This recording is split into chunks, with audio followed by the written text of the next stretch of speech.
মানুষ খুবই দুর্বিষহ জীবনযাপন করতেছে, গ্যাস নাই, পানি নাই। তারা বললো অনেকে আসে কিন্তু প্রমিস করে যা দেয় না। তো এগুলা যদি অনেক বড় অট্টালিকার পাশে একদম মানুষ যেখানে হলো আমি মাথা নিচু করে যেতে হয়েছে, এই হলো অবস্থা মানুষের।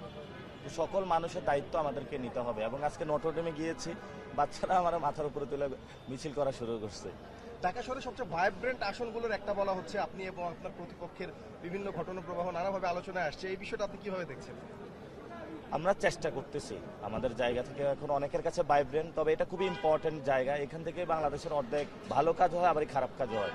এখান থেকে সচিবালয় থেকে দুর্নীতি হয়, এখান থেকেই বাংলাদেশের বড় জায়গায় মাদক ছড়িয়ে পড়ে। আমরা এগুলো সমস্যার সমাধান করব। এখান থেকে গডফাদাররা এখানে বসবাস করে, চাঁদাবাজি করে, পুরো বাংলাদেশে সন্ত্রাসী করে। আমরা ওয়াইপ আউট করে দেব 12 তারিখে ইনশাল্লাহ তাদেরকে। ধন্যবাদ। গতকালকে আপনার বিরুদ্ধে একটি বিক্ষোভ মিছিল হয়েছে এবং সেখানে আপনি নিজে উপস্থিত হয়েছেন। তো এই ব্যাপারটা নিয়ে আপনি অনেক কারো কাছে প্রশংসিত হয়েছেন, কারো কাছে আপনার নেতিবাচক কিছু প্রভাব পড়েছে। আপনি আসলে বিষয়টি কি ভেবে আর কি দেখেছেন? যে আমি আমার একটা বিক্ষোভ মিছিল, এখন বিক্ষোভ তো কেউ করতেই পারে, এটা তার রাজনৈতিক অধিকার। আমিও সেখানে গিয়েছি। মানুষ যেখানে আমার খারাপ কথা বলবে বা বিক্ষোভ করবে, সেখানে আমি যাই শোনা দরকার যে কি বলে। ওনারা বলছে আমাকে ক্ষমা চাইতে, আমার তো ক্ষমা চাইতে তো দোষ নাই। তা আমি ক্ষমা চেয়েছি এবং নিঃশর্ত ক্ষমা চেয়েছি, তারা সবাই খুশি হয়েছে আলহামদুলিল্লাহ। এবং তবে কিছু মানুষ আছে যারা বিএনপি লোক নিয়ে এসেছিল, তারা বিক্ষোভ মিছিল করেছে। তো এটাতে একটা প্লট ছিল, একটা ড্রামা ছিল। তবে অনেক আলেম ক্ষুব্ধ হয়েছেন, আমি তাদের কাছে নিঃশর্ত ক্ষমা চেয়েছি। আর গতকালকে মির্জা আব্বাস বলেছেন আচ্ছা আচ্ছা, যাক আলহামদুলিল্লাহ, এক ভাই নির্বাচনী খরচ দিচ্ছে ইনশাআল্লাহ। জি। গত বছর আসলে গতকালকে মির্জা আব্বাস বলেছেন যে আল্লাহ তাআলা আপনার মাধ্যমে ওনার ধৈর্যের পরীক্ষা নিচ্ছে। আপনিও কি আসলে ধৈর্যের পরীক্ষা দিচ্ছেন কিনা, এবং 12 তারিখ পর্যন্ত যেন উনি ধৈর্য ধরে রাখতে পারে, তার জন্য উনি আসলে নিজেই আল্লাহর কাছে সাহায্য চেয়েছে। মানুষ তো এই কমিশনার শুরু থেকে ঢাকা 8-এর পুরা ঢাকা 8-এর যারা ভোটার আছে তারা ধৈর্যের পরীক্ষা দিচ্ছে।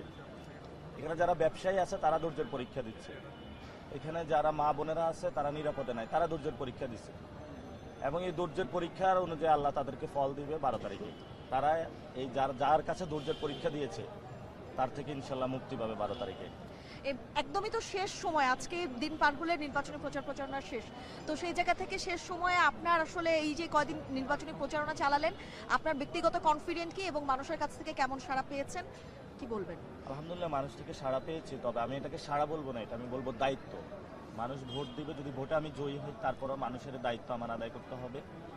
আর যদি নাও জয়ী হই তারপরেও দায়িত্ব আদায় করতে হবে। জয় পরাজয় যেটা সেটা তো আল্লাহ থেকে নির্ধারিত হয়। এবং সবার কাছে একটা আবেদন যে আমি আপনাদের সাথে থাকতে চাই, আপনাদের সন্তান হিসাবে, আপনাদের ভাই হিসাবে, এবং আপনাদের এই ফ্যামিলির একজন মেম্বার হিসাবে। আমাকে সবাই সেবা করার সুযোগ দিন, ইনশাল্লাহ আমি আপনাদের পাশে থেকে সেবা করবো। আর একটা শেষ প্রশ্ন, মির্জা আব্বাস গতকালকে বলেছে এই যে সরকার, সেই সরকার আপনাদের সমর্থিত সরকার, যার ফলে আপনারা কেউ ইলেকশন ইঞ্জিনিয়ারিং এর চেষ্টা করছেন এবং তার ফলে আপনারা জয়লাভ করলে আপনারা আসলে নির্বাচন বানচাল করার। এটা তো ইলেকশন ইঞ্জিনিয়ারিং অলরেডি শুরু হয়ে গিয়েছে। দেখেন, আপনার শেখ হাসিনার সময় মোবাইল নিষিদ্ধ করা হয়েছিল, যাতে অনলাইনে ব্ল্যাক আউট করা হয়েছিল, এখনো হচ্ছে।